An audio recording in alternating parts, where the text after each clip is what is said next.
안녕하세요. 속물소리 들어가며 남자친구와 파혼한 30대 여성입니다. 결혼 이야기가 나온 이후로 몇 달 동안 제 나름대로 소가리를 하다가 남자친구에게 허심탄회하게 제 이야기를 했을 뿐인데, 이후로 며칠 사이에 저는 물론이고 저희 부모님까지 돈독이 올랐다는 등 별의별 소리를 다 들었네요. 그런데 말이 나왔으니 말이지만, 제가 저 낳으시고 길러주신 부모님도 아닌데, 남자친구 부모님 노후까지 책임져야 할 게 뻔한 결혼을 왜 해야 하냔 말이죠. 남자친구는 결혼하면 시부모님도 제 부모님이나 마찬가지라고 당연한 거라 했지만, 그렇다고 시부모님이 저희 부모님처럼 저 자라는 동안 돈 1,000원 쓰신 것도 아닌데, 정말이지 생각할수록 너무 뻔뻔한 것 같아요. 결혼해서 몇 년 살다 이혼한 것도 아니고 고작 파혼일 뿐이라지만 그래도 무려 4년의 시간을 함께 했어요. 그래서 그냥 파혼했네 어쩔 수 없지 하고 넘어가기엔 왠지 우라가 침입니다. 그래서 제 이야기 좀 해보려고요. 흘러 남자친구 귀에든 남자친구 부모님 귀에든 들어갔으면 하는 마음도 없잖아 있어요. 그러면 그땐 자기들도 알겠죠. 제가 이상한 게 아니라 자기들이 이상한 거란 걸. 일단 남자친구하고 어떻게 만났는지부터 이야기해 보겠습니다. 남자친구하고는 31살에 소개팅으로 만났어요. 그전까지는 소개팅을 해본 적도 없었는데, 당시 제가 새로운 직장으로 이직하고 마음고생을 많이 하던 때였거든요. 그래서 일주일에 한두 번은 꼭 한 동네 살던 친구를 불러내 푸념을 늘어놓기 일쑤였지요.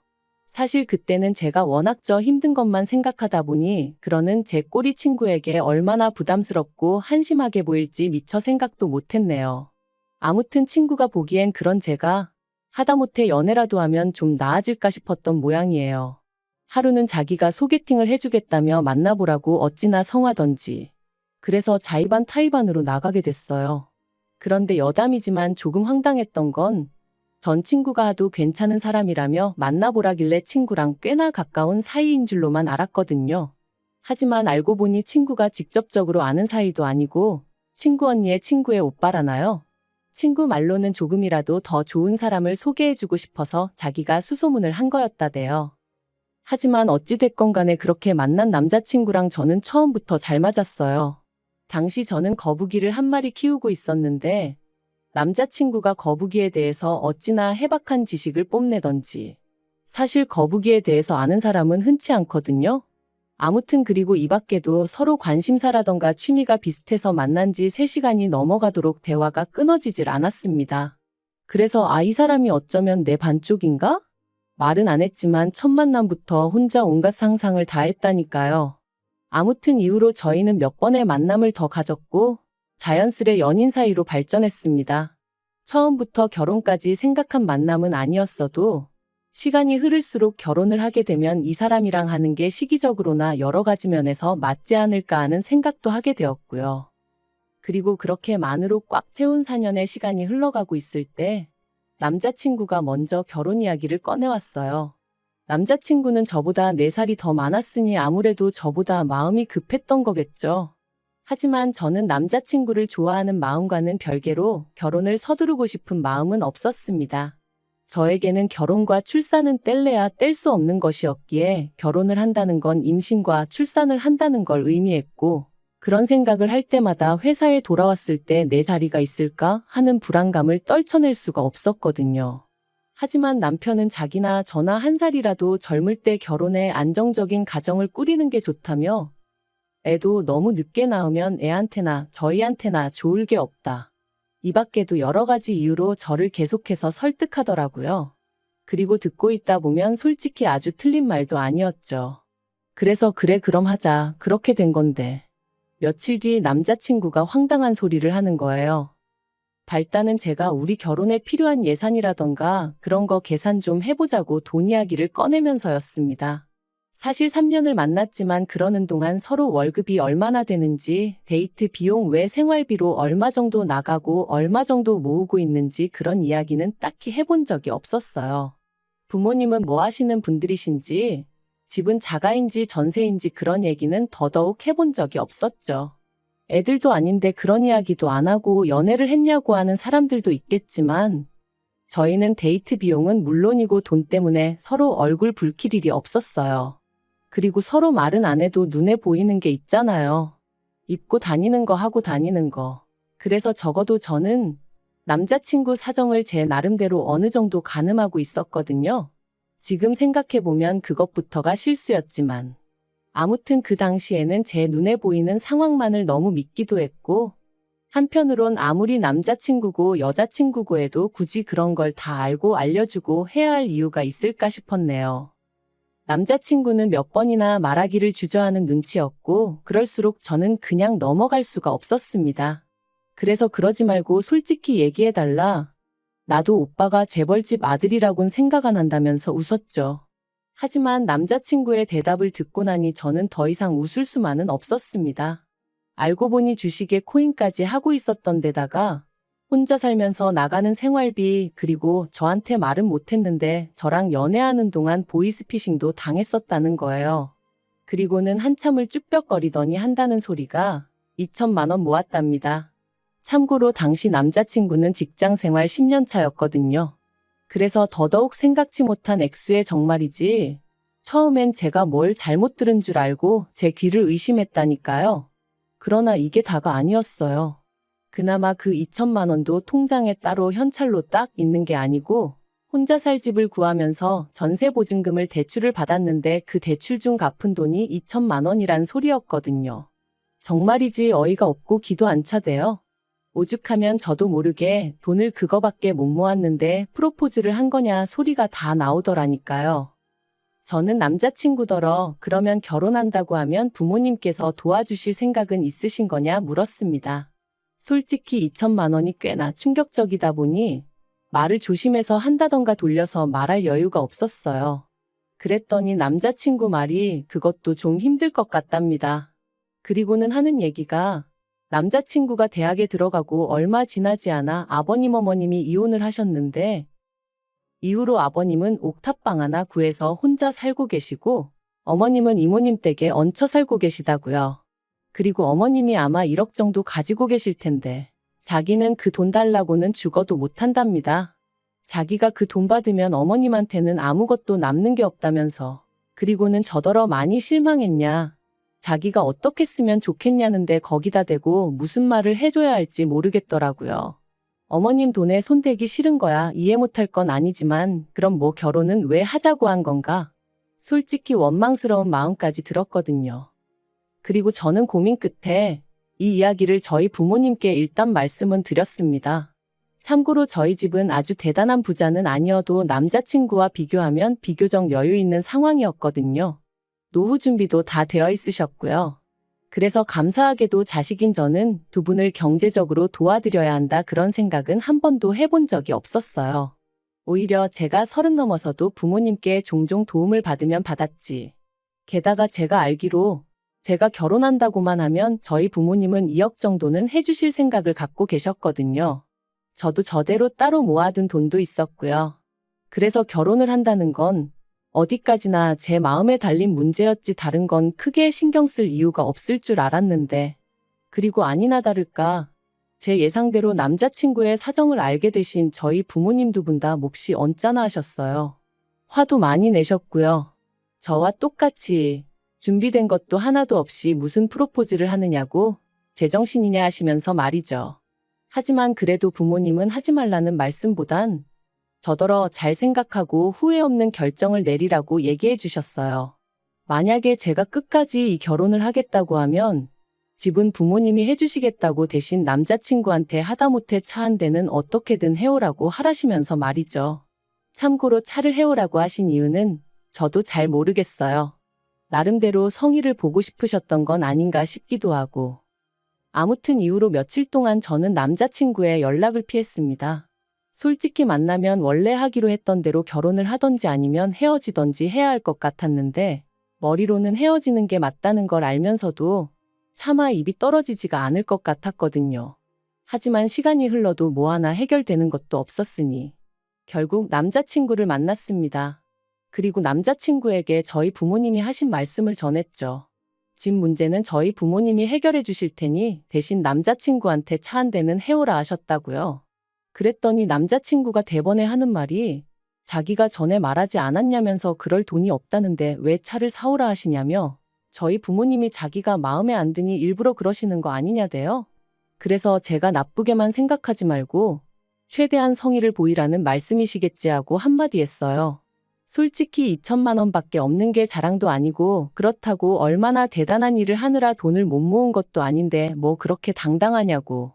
나는 오빠도 이해가 안 된다 하면서 말이죠.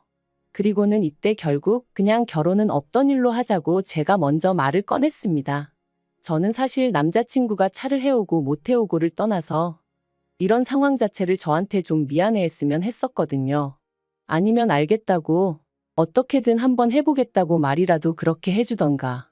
그런데 이건 뭐 거의 배째라는 시기였으니 저도 오만정이 뚝 떨어지더라니까요. 그런데 그렇게 이별을 고하고 열흘쯤 지났나 남자친구에게 연락이 왔어요. 자기가 자기 어머니하고 이야기를 해봤다며 만나서 얘기하자 그러더라고요. 그래서 솔직히 말하자면 못 이긴 척 나갔습니다. 이별이라는 게 역시나 쉬운 게 아니었거든요. 그것도 제가 제일 정신적으로 힘들고 지칠 때 만나 나름대로 고마운 기억도 많다 보니 말이죠. 그런데 이런 마음이 남자친구와 남자친구 어머니를 만나면서 와르르 무너져 버렸습니다. 남자친구의 어머니가 생각지도 못한 말씀을 하셨거든요. 제가 카페에 도착했을 땐 남자친구와 남자친구 어머니가 먼저 나와 있었는데 저더러 왔냐 고생했다 그런 말은커녕 앉으라는 말도 없이 본론만 얘기하자 하시더니 저희 집에서 해준다는 집이 어디에 있는 얼마짜리냐 뭐 그런 걸 물어보시대요. 뿐만 아니라 집은 뭐 공동명의로 해주시는 거냐고요. 당혹스러웠지만 제가 그런 건 저는 잘 모르니 저희 부모님하고 이야기를 해보시는 게 좋겠다 했어요. 그랬더니 어머님 말씀이 뭐 어찌되든 상관없다면서 저희 집에서 해오라는 차는 당신이 사줄 거니 걱정하지 말랍니다. 다만 저희 쪽이 얼마나 대단한 집이라고 그런 조건을 다는 건지 모르겠다는 식으로 말씀을 하시는데 여러 가지로 생각이 많아지더라고요.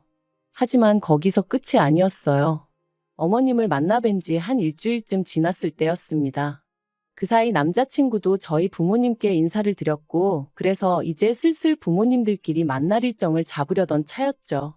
그런데 남자친구가 먼저 할 이야기가 있다더니 어머님이 이모님 집에서 나오셔야 될 것 같다는 거예요. 이모님 딸이 사정이 생겨 이모님 집에 들어와 살게 되었는데 그 일로 어머님이 그 집에 있기가 어려워지셨다나요? 어머님 입장은 그래도 당신이 먼저 들어와 살고 있었는데 갑자기 방을 비워달라는 게 말이 되냐 버티시는 중이셨고 이모님은 그래도 딸이 들어와 산다는데 어쩌겠냐며 나가달라셨다나요? 뭐 솔직히 남의 집안일이니 제가 이러쿵저러쿵 할 일은 아니었지만 어쨌든 남자친구 이야기를 들었을 땐 어머님이 오래 계시지는 못하겠구나 싶었죠. 아무튼 그래서 어머님이 난처하시겠네 하니까 남자친구가 한다는 말이 그래서 말인데 신혼집이 준비되는 대로 어머님을 와 계시게 해야겠다는 거예요. 생각지도 못한 남자친구의 말에 얼마나 놀랐는지 몰라요. 어머님을 좋아하고 안 좋아하고를 떠나서 어머님 사정이 딱하고 아니고를 떠나서 저도 제 신혼에 대한 나름의 로망이 있기도 했고 솔직히 저 조금이라도 편하게 시작하라고 저희 부모님이 신혼집 문제는 해결해 주시겠다 하신 건데 거기다 어머님부터 모시자니 생각만 해도 머리 아프고 기분도 안 좋더라고요. 그래서 제가 아무래도 그건 좀 어렵겠다 했어요. 나도 그렇게 되면 내 부모님 볼 낯이 없다고 그리고 언제까지 계셔야 할지도 모르는데 책임지지 못할 일은 시작도 하고 싶지 않다고 했죠. 하지만 남자친구는 저더러 너무한다면서 이게 사실 저희 부모님 때문이나 마찬가지랍니다. 저희 부모님이 차를 사오라고 억지를 쓰시는 바람에 자기 어머니가 돈을 쓰셔야 되고 그래서 따로 방을 구하기가 어렵게 되신 거라나요? 그러면서 와 계시는 게 싫다 하면 뭐 어머님 떨어 길바닥에서 지내시라는 거냐며 너무한다는 거예요. 그리고는 제가 정 못 모시고 살겠다 하면 어쩌겠냐고 자기가 월세라도 하나 구해드리고 그 월세랑 생활비를 대드리겠다는데 정말 기도 안 차더라고요. 그래서 남자친구한테 양심도 없냐고 뻔뻔하다 그래버렸어요. 그랬더니 저더러 말을 왜 그따위로 하냐면서 그러니까 돈 없다는데 왜 꾸역꾸역 차라도 사오라는 거냐며 저랑 저희 부모님이 못되고 이상한 거랍니다. 솔직히 집 사줄 능력이 되면 기왕 해주는 김에 차도 한 대 사줄 수 있는 거 아니냐고. 그게 아니면 차는 저랑 자기랑 결혼하고 나서 할부로 사고 같이 갚아나갈 수도 있는 거 아니냐며 말이죠. 그리고 저는 그런 남자친구가 어이없는 건 물론이고 괘씸한 생각까지 들대요. 그래서 우리 부모님이 무슨 자선사업가냐고 소리를 질렀습니다. 우리 부모님이 집을 해주신다는데 차 정도는 말씀하실 수도 있는 거 아니냐? 그리고 정 어려울 것 같으면 차라리 어렵다 미안하다 하지 왜 억지를 쓰냐면서요. 그러니까 남자친구가 저희 부모님도 그렇고 저도 그렇고 사위 될 사람 남편 될 사람 자존심이니 인격이니 그런 건 안중에도 없는가 보답니다. 그리고는 저더러 그렇게 살지 말라길래 저도 질세라 너야말로 거지근성 버리고 네 엄마랑 알콩달콩 재미지게 살라 했죠. 그리고 그렇게 저희는 두 번째 파혼을 감행했고 이때는 처음과 달리 뭐 좋았던 기억이고 뭐고 생각나는 것도 없었어요. 오히려 곰곰이 곱씹을수록 재수없고 날 얼마나 호구로 봤으면 집 해오는 김에 차도 해오라는 헛소리를 할 수가 있나 싶고 하지만 이미 파혼한 마당에 쫓아가서 뭐라 하는 것도 웃기고 그래서 솔직히 넘어지면 콱코나 깨져라 그런 생각만 하고 있었는데 한 두 달 정도 지났나 또 연락이 왔습니다. 한다는 말이 자기가 그냥 다 잘못했다면서 자기 좀 받아주면 안 되겠냐 그러더라고요. 자기가 곰곰이 생각해봤는데 자기 인생에서 저 같은 여자는 또 못 만날 것 같다면서 자기가 잠깐 눈에 뭐가 씌었었나 보다고 저만 원하면 어머님하고도 연락 끊고 살겠다나요? 제가 됐다고 멀쩡한 모자 사이 갈라놓았다고 욕먹을 일 있냐 관심 없다 했습니다. 그리고 남자친구가 말한 것처럼 저도 똑같이 말해줬어요. 곰곰이 생각해보니까 나야말로 하마터면 내 인생에서 제일 잘못된 결정을 내릴 뻔했다고 너랑 헤어진 건 정말 신의 한 수였다고 말이죠. 그랬더니 찌질한 남자친구가 하는 말이 여자가 한 남자랑 4년이나 사귀었으면 그거 결혼한 거나 마찬가지라고 그러니까 어차피 저는 자기 아니면 누구와도 결혼 못할 거라나요? 아니 지랑 나랑 동거를 했나 뭘 했나. 기도 안 차서 두고 보라고 했네요. 솔직히 남자친구랑 파혼하는 과정의 기도 너무 빨리고 말 그대로 있는 대로 진이 빠져서 당분간 연애니 결혼이니 그런 쪽으론 요만큼도 의지가 없어요.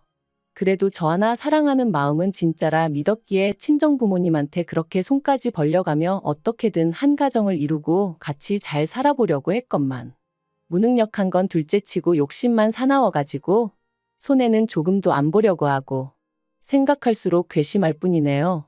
아무튼 이제 다 끝났고 이렇게 속 시원하게 욕도 했으니 지금부터는 이름 석자도 있겠습니다.